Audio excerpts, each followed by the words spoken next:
नमस्कार, मैं रिया और आप देख रहे हैं डॉक्टर साहिब। आज हम ईएनटी स्पेशलिस्ट डॉक्टर रश्मि प्रसाद के पास आए हैं। डॉक्टर साहिबा हेड एंड नेक सर्जन भी है, तो आज हम इनसे कुछ खास सवाल के बारे में जानकारी लेने वाले हैं, समस्या के बारे में जानकारी लेने वाले हैं। तो डॉक्टर साहिबा, बहुत बहुत स्वागत है आपका हमारे चैनल में।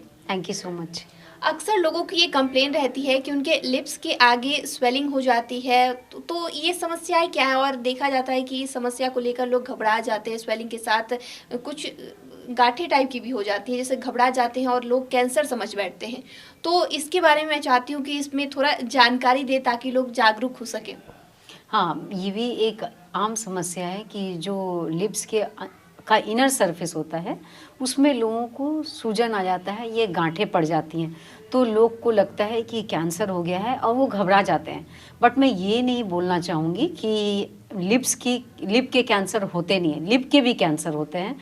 और वो लेकिन मैं ये बता रही हूँ कि जो छोटी छोटी जो गांठें निकल आती हैं वो हमेशा कैंसर की गांठ नहीं होती है, क्योंकि जो लिप्स के अंदर के सरफेस में छोटे माइनर सैलिवरी ग्लैंड्स होते हैं, तो किसी कारण से जब उनके जो डक्ट हैं वो ब्लॉक हो जाते हैं तो सिक्रीशंस उसके ग्लैंड में कलेक्ट होने लगता है और वो एक छोटी सी गांठ के रूप में आ जाती है। और बहुत बार जब आप खाना चबाते हो या कुछ तो उसमें चोट लग जाती है और उससे ब्लीडिंग होने लगता है, और फिर वो चोट लगती है और उस हिस्से में फिर से वहाँ पे गांठ बन जाती है। तो लोगों को ऐसी शंका होने लगती है कि उन्हें लिप का कैंसर हो गया है, तो वो घबरा जाते हैं। बट वैसे केस में घबराने की ज़रूरत नहीं है, आप एक ईएनटी डॉक्टर से सलाह ले सकते हैं। और अगर इस तरह की समस्या है और उस जगह पे ऐसे बार बार हो रहे हैं तो आप उसको सर्जिकली एक्साइज कर सकते हैं।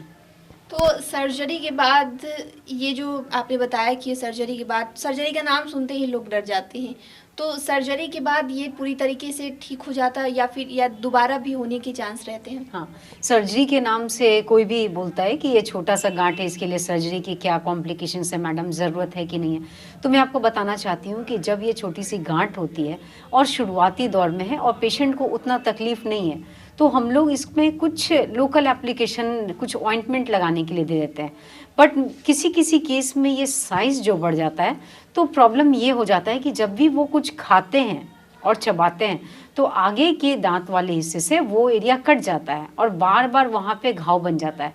तो मैंने अपने पहले की भी वीडियो में ऐसा बताया है कि जहाँ पे हमेशा फ्रिक्शन होता है वो एरिया ठीक नहीं होती है। जैसे कि अगर आप बार बार चबाते हो और अब अगर मुंह के अंदर का मांस बार बार कट के वहाँ पे अल्सर हो रहा है तो कभी कभी इस केस में वहाँ पे कैंसर की गांठ बन सकती है।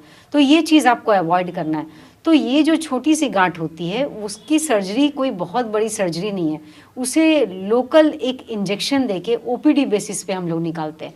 इसके लिए किसी पेशेंट को बेहोश करने की ज़रूरत नहीं है, किसी पेशेंट को एडमिट करने की ज़रूरत नहीं है। ये जस्ट 2-5 मिनट का प्रोसीड्योर रहता है, एक छोटा सा इंजेक्शन देके उसको लोकली एक्सरसाइज कर देते हैं। पेशेंट 4-5 घंटे तक उन्हें वैसा कुछ खाने के लिए अवॉइड करते हैं। उसके बाद वो नॉर्मल खाना, ब्लैंड डाइट खा सकते हैं और खाने पीने में वैसी कोई परहेज नहीं रहती है।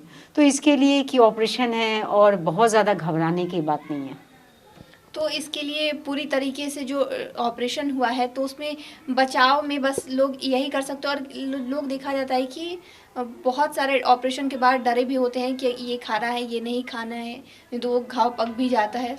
नहीं, ऐसा नहीं है। जैसे मैंने आपको बताया ना कि जब हम लोग एक्सरसाइज करते हैं तो पेशेंट को कुछ लोकल एप्लीकेशन, कुछ जेल दे देते हैं। इसके अलावा एंटीबायोटिक्स दे देते हैं, पेन किलर दे देते हैं कि वो जो हमने जो सर्जरी की है, मतलब कि उसको जो लोकली एक्सरसाइज किया तो उस वुंड में किसी तरह का इन्फेक्शन नहीं हो। जहाँ तक खाने की बात है तो पेशेंट को जैसे कि मैंने बताया कि खाने में थोड़ी तो मुंह में जलन होती है, बट पेशेंट शुरुआती दौर में लिक्विड डाइट या सॉफ्ट ब्लैंड डाइट स्टार्ट कर सकता है। उसके बाद पेशेंट अपनी इच्छा के अनुसार कि वो जितना सह सकता है, नेक्स्ट डे से उस तरह से धीरे धीरे अपने नॉर्मल डाइट पे आ सकता है। तो शुक्रिया डॉक्टर साहिबा, जो आपने हमारे साथ जानकारी साझा की उसके लिए बहुत बहुत शुक्रिया। Thank you so much.